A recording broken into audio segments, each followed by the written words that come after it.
근래 이제 엔데믹 시대를 맞이해서 이제 위드 코로나라든지 하는 용어를 사용하고 마스크를 벗고 좀 더 자유로운 생활을 하고 있습니다. 뭐 축하할 일이긴 합니다만 이럴 때 우리가 또 이제 항상 조심해야 될 게 음주죠. 음주운전 같은 이제 그런 문화가 뒤섞여 있으면서 이제 음주를 터부시하거나 이제 색안경을 끼고 볼 수 있습니다.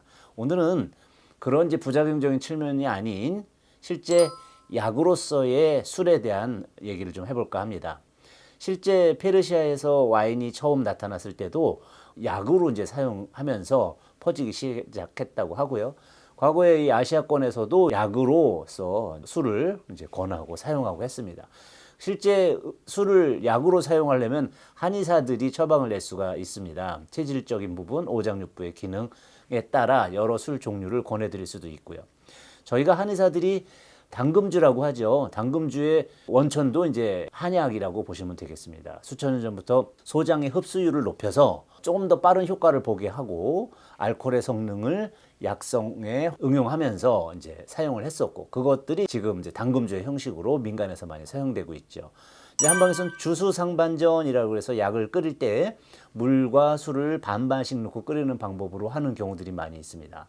저희가 교통사고 나서 한의원에 갔을 때 빛이 된 약을 주는 경우가 있어요. 진찰도 안 했는데 어떻게 이런 약을 주지? 라고 생각하시는 경우가 있잖아요. 근데 보통 약국에 가도 타이레놀 뭐 이런 거 먹으면서 진찰 받고 바로 주지 뭐 조제해서 주지 않는 것처럼 한약도 기본적으로 교통사고 있을 때 공통적으로 나타나는 현상이 있습니다. 그것을 처리하는데 가장 좋은 처방이 있고 그것들을 다릴 때 주로 주수상반전 물과 술을 섞어서 하게 되고요.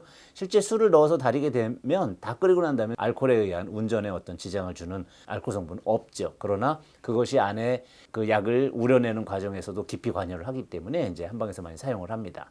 그럼 이런 여러 가지 술 또 한방 한의사들이 이제 술을 알려준다면 술 싫어하시는 분들은 우리 남편 술 먹게 한다 이렇게 생각할 수도 있겠지만 좀 슬기롭게 이제 선택을 하시면 좋을 것 같습니다. 제가 과거에 경찰행정학교에서 교육하는 과정 중에서 음주와 간 기능 보호에 관련된 그 강의를 오래 했었습니다. 어떤 술을 먹어야 됩니까? 라고 질문하시는 분들이 많았어요. 50 전후에 중년들이셨기 때문에 특별히 관심이 있으셨던 것 같고요. 그때 분류해드리길 사상체질로 나눈 것이냐? 그렇지는 않습니다. 양인과 음인의 구분으로 나눈다면 사상과 일견 비슷한 측면이 없진 않지만 이제 이런 식으로 판단하시면 좋을 것 같습니다. 일단 술을 드셨을 때 잘 맞는 술을 먹어야 된다는 것이죠. 잘 맞는다는 것은 내 몸에서 흡수가 잘 되고 또 배설이 잘 된다는 측면이니까요. 자, 음양으로 구분하겠습니다. 음적인 체질은 어떠냐면 추위를 잘 타는 거죠. 아니면 여기저기 추운 부위, 배가 차다든지 수족냉증이 있다든지 뭐 등이 시리다든지 이런 분들 또는 시기적으로 뭐 나는 밤에 추워서 깬다든지 하는 분들이 있을 수 있겠습니다. 겨울을 많이 탄다든지 이런 분들은 도수가 높을수록 좋겠죠. 양의 힘이 강한 양주와 중국술, 백주라고 하죠. 이런 것들이 이제 도수가 40도, 뭐 최소 35도, 50도, 뭐 심한 경우에는 뭐 홍주 같은 경우 70도, 80도짜리도 있고요. 뭐 럼주 같은 것도 도수가 높게 되는데 그런 술들을 이제 드셔서 몸이 따뜻해짐을 느끼면서 애용하시는 분들이 계십니다. 그걸 감당하실 수 있다는 거죠. 그리고 실제 한방에서 약을 쓸 때도 그런 독주를 사용해서 하게 되는 경우가 많이 있습니다. 뒤에 비치되어 있는 녹용을 이제 우리가 할 때도 한 60도 정도 되는 술에 이렇게 해서 그걸 통해서 양기를 끌어올려주는 역할을 하게 됩니다. 양성 체질, 더위를 많이 타고 몸이 덥고 이런 분들 있죠.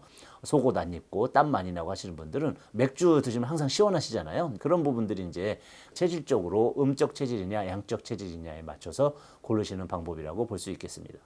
와인 같은 경우에는 이제 항산화라든지 기타 여러 가지 측면에서 굉장히 건강에 도움이 된다. 심혈관 질환에 도움이 되는 유일한 술이다. 이런 내용들이 좀 있습니다. 또 화이트와 레드 중에 선택을 해서 포도의 효과가 이제 심장에 도움을 주는 레드와 그렇지 않은 이제 그 화이트를 구분해서 하시게 되는데 화이트에는 또 성분이 지중해식 음식들과 함께 장수 음식으로 분류가 되기도 합니다. 이제 와인을 선택할 때는 한 가지 좀 주의하실 부분은 역류성 식도염이 있으신 분들 주의하셔야 됩니다. 역류성 식도염은 실제 증상이 나타나서 치료를 하시는 분들은 5%밖에 되지 않고 증상이 있는데도 모르고 지내는 경우가 많다라고 합니다. 실제로는 그냥 뭐 심트림이나 나오고 뭐 속에 약간 알싸한 느낌이 있을 때도 있고 뭐 매운 거 먹으면 속이 안 좋고 이런 증상 정도는 역류성 식도염이 아니라고 생각하고 위산과다 위궤양의 초기 증세임을 모르고 지나가는 경우들이 있는데, 이런 증상이 있을 때 화이트나 레드 와인을 먹게 되면 위산의 증가를 촉발하면서 역류성 식도염 증세가 드러나게 되는 계기가 됩니다. 따라서 속이 쓰리다, 위산이 많이 나온다 하시는 분들은 좀 안 드시는 게 좋겠죠. 반대로 위산 저하에 의한 소화불량이 있습니다. 입맛 없고 소화가 안 돼서 항상 그득하고 이런 분들은 와인을 드심으로써 소화가 잘 되고 기분도 좋고 이렇게 해서 애용하시는 분들이 있는데, 실제 소량의 음주 한두 잔 정도 드시면서 입맛도 돋구고 소화를 촉진한다면 권장할 만한 음주법이 아닌가 이렇게 생각을 합니다. 마지막으로 막걸리에 대해서 한번 설명을 드리면, 막걸리 같은 경우에는 쌀로 많이 담죠. 쌀 아래 동동 떠 있는 청주 맑은 술을 동동주라고 하고요. 그 술 맛을 잘 보면은 사케와 비슷하게 됩니다. 같은 계통의 술이라고 보시면 됩니다. 그래서 나는 술을 먹고 어떤 자리가 술을 먹어야 되는데 속이 좀 쓰리고 위산이 많이 나온다 그러면 막걸리도 권할 만합니다. 술은 다 위산을 자극을 하지만 술 중에 그나마 덜 자극하는 것이 막걸리겠죠. 막걸리는 그 성분이 쌀로 만들어져 있기 때문에 한국식 음식들, 자극적이고 맵고 고추가 들어가는 종류들에는 마리아주가 잘 맞는 이유도 그런 이유 때문이 아닌가 싶습니다. 오늘은 간단하게 이제 음주를 많이 하는 시기가 되었을 때 나에게 맞는 술을 어떻게 선택해야 되는지 가볍게 짚어봤고요. 다음에는 이제 술과 관련된 재미있는 얘기, 술을 가지고 건강을 지키는 얘기에 대해서 말씀드리도록 하겠습니다. 감사합니다.